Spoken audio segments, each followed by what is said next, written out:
guys, welcome to the third session of solution. In this session, we will be talking about vapor pressure of liquid solution. So let's start the session. So in this topic, that is vapor pressure of liquid solution, we will talk about binary solution. Okay, that solution which contains only two components. So here in this session, we will study about liquids in liquids. That is, one component is liquid, the other is also liquid, and solids in liquid. So this is your small quantity particle or component, and this is your present in larger quantity. Okay, so one is solute, the other is solvent. So this will be solute and this will be the solvent. Now, focusing only on liquids in liquids now. So liquids in liquids. Let's see, one of the law, that is Raoult's law, states that for a solution of a volatile liquid, the partial vapor pressure of each component in the solution is directly proportional to its mole fraction. So P1 is proportional to X1. So this is actually for component 1. So partial pressure in your let's say gaseous state is proportional to X1, which is the mole fraction in liquid state. So P1 is actually equals to P1 naught X1, where P1 is the vapor pressure of pure component 1. Okay, at the same temperature. Remember that here the temperature is kept constant. Reason is this P1 naught value changes. Okay, so that's why this is kind of temperature is kept constant. So here also focus that P1 naught is the vapor pressure of pure component 1. So what happens whenever you have a box of liquid and there is on top, let's say atmosphere is not there, so it's vacuum. So some of the liquid molecules, they go up in the atmosphere. So that is actually telling P1 naught. So when only one component is present, in that case X1 will be 1. So P1 becomes equals to P1 naught. So P1 naught is the vapor pressure of pure component 1. In the same way, you can write it for second component, the partial pressure P2 will be given by P2 naught X2. Okay, so P2 naught is actually representing the vapor pressure of pure component 2. Okay, one more thing that you all should focus on is the term volatility here. So volatile liquid, what do you mean by volatile liquid? So volatile liquid, you can say it's a tendency of a liquid to evaporate at normal temperature conditions and pressure conditions. So the liquid will is said to be volatile if it evaporate faster. For example, if you take one glass of water and one glass of petrol or diesel, so after 24 hours of time, the petrol and diesel will evaporate in the atmosphere. Hence you can say that the petrol or diesel is more volatile. Similarly, you can compare water with alcohol. So you see alcohol evaporates inside atmosphere. Now, so this was our Raoult's law. So it is kind of similar to Henry's law. Then we will see the relation between the two. Okay, so P1 is proportional to X1. P1 is the partial pressure, X1 is the mole fraction. Now we know, according to Dalton's law of partial pressure. So Dalton's law of partial pressure states that total pressure, okay, over the solution is actually sum of the individual partial pressures. So total pressure will be given by partial pressure of the first component plus the partial pressure of the second component. Okay.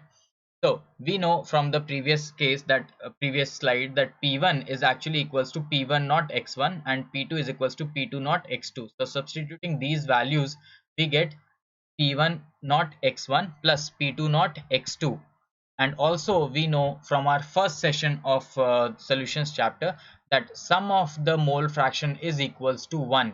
Okay, so X1 plus X2 is equals to 1. If you use that relationship and substitute the value of X1, which becomes 1 minus X2, so you see you get P1 naught 1 minus X2 plus P2 naught X2. Now from here you can take out X2 common.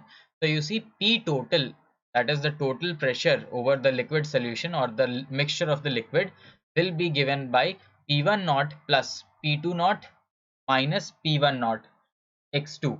Okay, now let's say that you can put the value of X2 as 0. So if there is no second component present, what is the total pressure? That is P1 naught. Let's say X2 value is 1. Okay, that is like only X2 component is present. If X2 is 1, you see that P1 naught and P1 naught gets cancelled and total pressure is only equals to P2 naught. So these are kind of two extreme scenarios. So on the same lines, we can say that the minimum value of P total is P1 naught and the maximum value is P2 naught.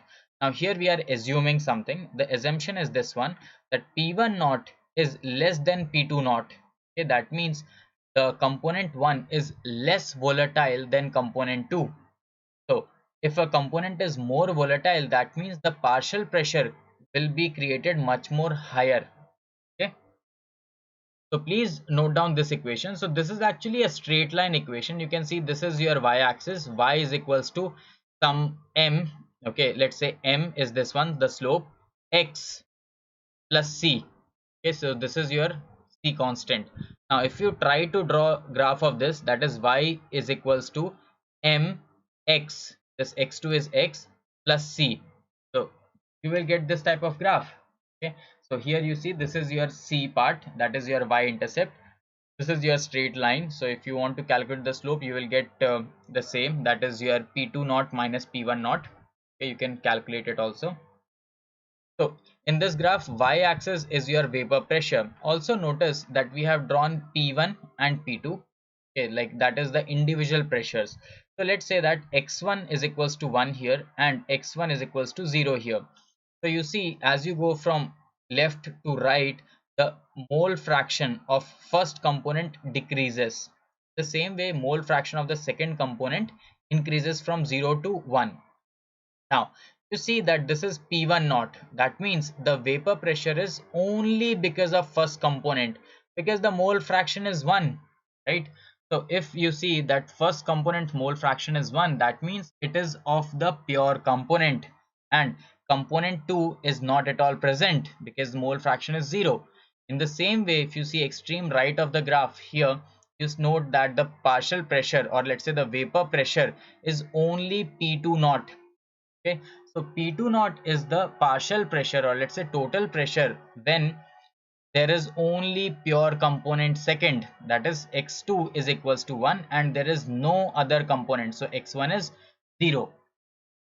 So this equation is kind of your pressure of P2, or partial pressure of second component. Okay, you can see as the mole fraction is increasing from 0 to 1, the P2 value increases.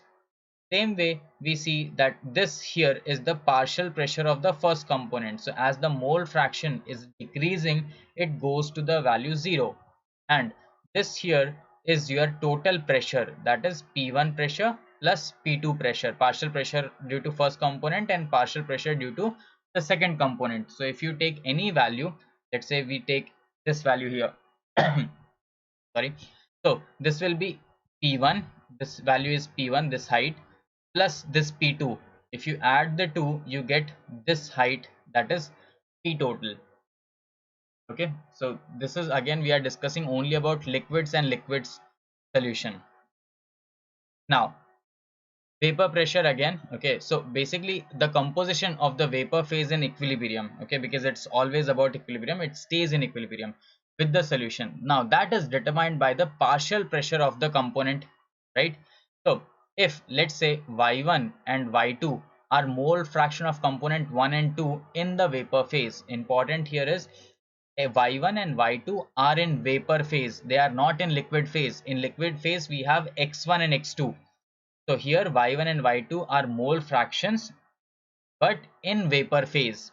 Okay, so if you use Dalton's law of partial pressure, again we come to know that P1 is equals to y1 times P total, where P total is the total pressure. So this is kind of the expression to identify the individual pressures of component 1 and component 2. Okay, so this is the individual partial pressure of component 2. So in general, you can write down an expression, that is Pi for any ith component will be equals to mole fraction in the gaseous phase times the total pressure.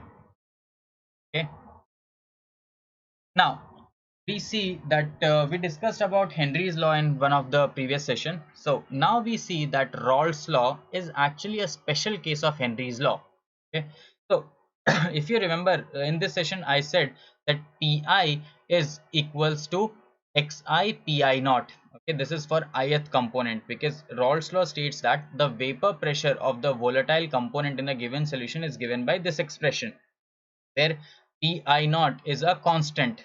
Okay, and if you remember in the previous session, Henry's law, we stated this equation, that is P is proportional to x, and we wrote kh, where kh was the Henry's law constant.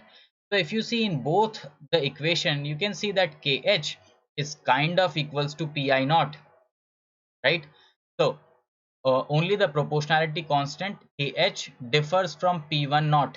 So we say that Raoult's law becomes a special case of Henry's law, in which kh is actually equals to p1 naught. Okay, so this was all about partial pressure of liquid solution, and this was about liquid solutions only, like liquid inside a liquid. So I hope you guys enjoy this session. See you all for the next one. Thank you.